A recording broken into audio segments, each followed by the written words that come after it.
Hey guys, so I wanted to make this video just to explain why I got off Facebook and give you a little update on my life, what's been going on. So some of you know me from YouTube.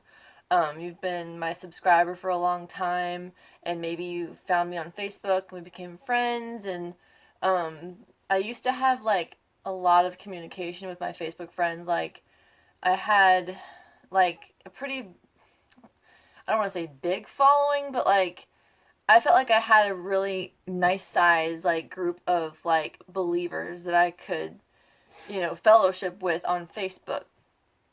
And as the censorship just got worse and worse, that number of people would get smaller and smaller and smaller until it became like maybe 5 people if I was lucky. I won't say lucky, but And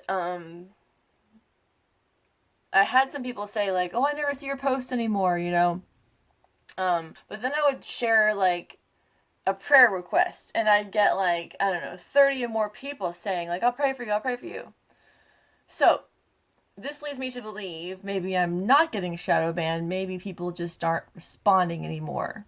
So I felt a little bit abandoned, a little bit like neglected. Um, and especially since I've been sharing a lot of my personal struggles on Facebook that have been going on. So I would share something about this personal struggle that I'm having, and the response was just depressing. And I felt very alone. And Facebook used to make me feel like less alone. I used to go on Facebook for fellowship to feel like less alone in life and to get support. But now I don't get that. And that leads me to become depressed and confused. It's like, am I being shadow banned or am I being just ignored?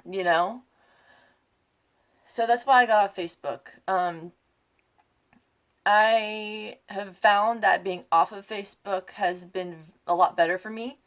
In the beginning, it was hard because I'd have thoughts throughout the day that I'd think, oh, I could share that. But then I had to go through that process where I was like, if I shared that, nobody would care anyway.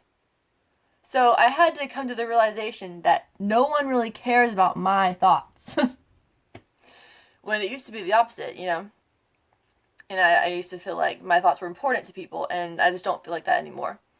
Um, so it was a hard process at the beginning, but now I feel like a lot better. Like, I feel more relaxed. I feel like, there's less pressure on myself, less pressure on others. We're just chilling, not talking to each other. It's cool. Um, yeah, I feel like I have more time. I spent way too much time on Facebook before. And the same kind of happened with YouTube. Like, I think it started when I started preaching the real gospel, faith alone. My views went way down because people don't want to hear that. They want to hear how they can become more self-righteous and become more puffed up in their flesh. That's what they want. That's why the people on YouTube that are preaching that version of the gospel, which is false, they're getting tons of views. But anyway, so I wanted to tell you guys about the struggles I've been going through because I need prayer. You know, Usually I would ask for prayer on Facebook, but I don't have Facebook right now, so um, I have been struggling for the past 5 years with infertility.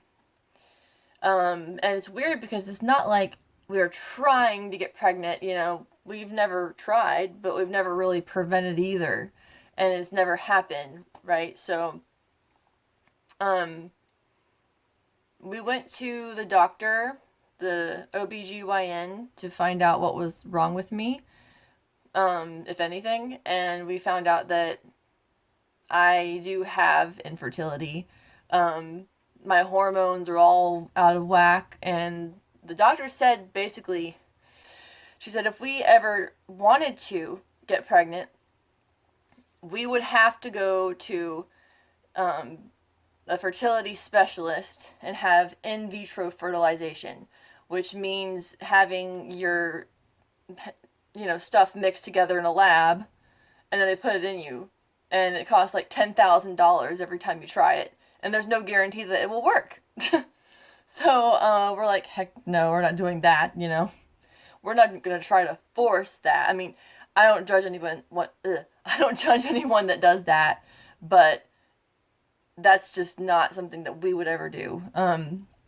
We feel like if God really wants me to get pregnant, He will make a way. It'll happen. But yeah, it's like, it's been difficult because I don't really know what I want. I just want what God wants. And I've been praying, you know, for God to do what He wants. And there's a part of me that obviously would like to have children with Kyle, like, because that's like something special between the both of us, and I get the whole romanticized idea of it, but I'm okay without it because I just want what God wants. But it's been hard because I've had several dreams throughout the years of having children, and it's usually like a girl first. And I had this one dream where I don't know who it was, somebody of authority was telling me, and there will be a boy. I don't know. And then before I even went to the gynecologist, I prayed. I'm like, Lord, whatever happens to me, let it bring glory to you. So I prayed that, and then we went to the doctor, found out basically I can't get pregnant naturally. It's not going to happen. That's what she said. It's like torment, you know, because every month it's like, is this the month that it happens, you know? Not only did I have dreams about it, but I've had like people prophesy to me that I was going to have a little girl. And it's weird because I always dream about the little girl first, like she's first then the boy or something like that. So yeah, it's just been a struggle of faith, and I feel very alone in it, you know. And I want to have faith that these dreams are real, these prophecies are real, God's going to make it happen, it's going to like be miraculous, it's going to bring glory to Him. But at the same time, it's like I feel foolish, you know, thinking this is going to happen to me. I just feel foolish. So it's like I'm battling between faith and logic, you know. But faith defies logic, you know. Miracles defy logic. So I'm in between this battle. And then not only that, but I recently revisited my diagnosis of autism. I was diagnosed with Asperger's. I hate saying that word, but now they call it ASD, Autism Spectrum Disorder. But yeah, I was diagnosed with Autism Spectrum Disorder when I was 11 or 12 or something like that. And I didn't believe it. I'm like, I'm not retarded. There's nothing wrong with me. You know, like, I didn't really understand it because I was like, I've always been high functioning, as they say. But as I've gotten older, I think it's getting worse. And Kyle is very much like neurotypical. He is normal. And because of that, he can see the differences in me. And that's kind of what got me to revisit it. Because he's like, why do you do that? Why do you do this? Like, I don't know. And then I found out it's because I have this, you know. And I've been able to really, you know, figure out myself a lot through the diagnosis lately. But then, you know, when I first started talking about it on Facebook, I got like hardly any responses. So I was like, well, maybe people just don't understand, you know, what I'm talking about. So I wrote another one and really broke it down and explained everything. And that one did get a lot of responses. I'm like, okay, people just didn't understand. Well, ever since then, like, people don't really care. And I know I should probably just join a group, like a community about autism. But I really like to stay within my group of believers because I want to talk to people that approach every subject from a believer's mentality, you know. There are a lot of people in the autistic community that are very much like LGBT, you know, liberal, that kind of group, and I'm not in that. So I don't feel like I want to be part of that. Although we do share the same struggles, it's like, but how do we go about these struggles, right? Believers would go about a struggle by going to God. You know, someone that's very much of the world might go like with medication or something like that. I also have ADHD, right? I was diagnosed with that in college.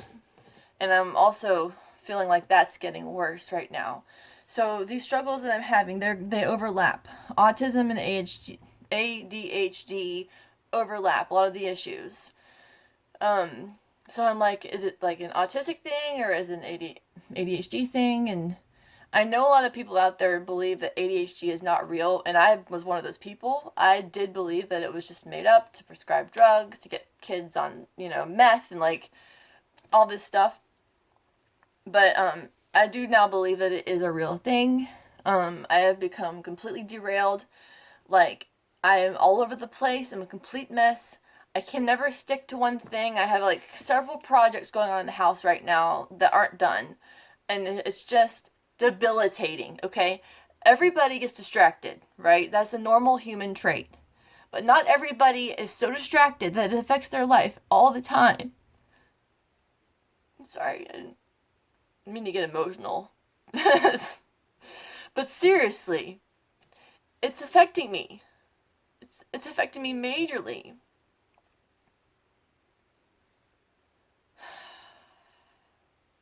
And then with autism, one of the big things is special interests. And it is a real thing. I mean, everybody has hobbies and interests. But with autism, you have to have time to do your special interests to feel normal, to feel okay. And mine is decorating. Always was, ever since I was a kid. I rearranged my room like 10 million times by the time I was 10 years old. It's like my thing. And we recently bought a house, so I've been delving into all that, like releasing all this pent up decorating energy that I've had in my body for years because we rented all the time. Now I can do whatever I want, so it's hard to like balance the special interest with like being a wife and having a job and taking care of the few orders we get from Mana Cream, which is like sad. And then like, taking care of the cats, like. So really, it's like, could I even handle having children? I don't know. Maybe that's why God's not allowing me to get pregnant, because I couldn't handle it. I don't know. There's a lot of I don't knows. And I guess that's just life for everyone. Like, you just don't know. But I need to know, and it's another part of like autism. It's like you need to know. And I'm struggling a lot with like not having like a purpose. And I think that's why the pregnancy thing seems appealing to me. Because it's like, that is an automatic purpose. Bam. You have a kid, you're a mom. Got a purpose. Done. Right?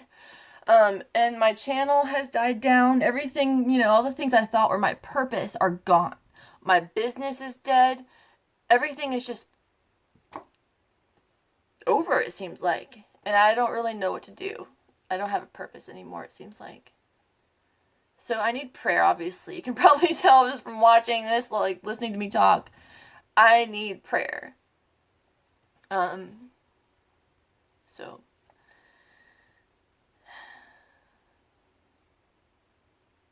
yeah, I don't know how long this is. Probably too long now. It's like 15 minutes.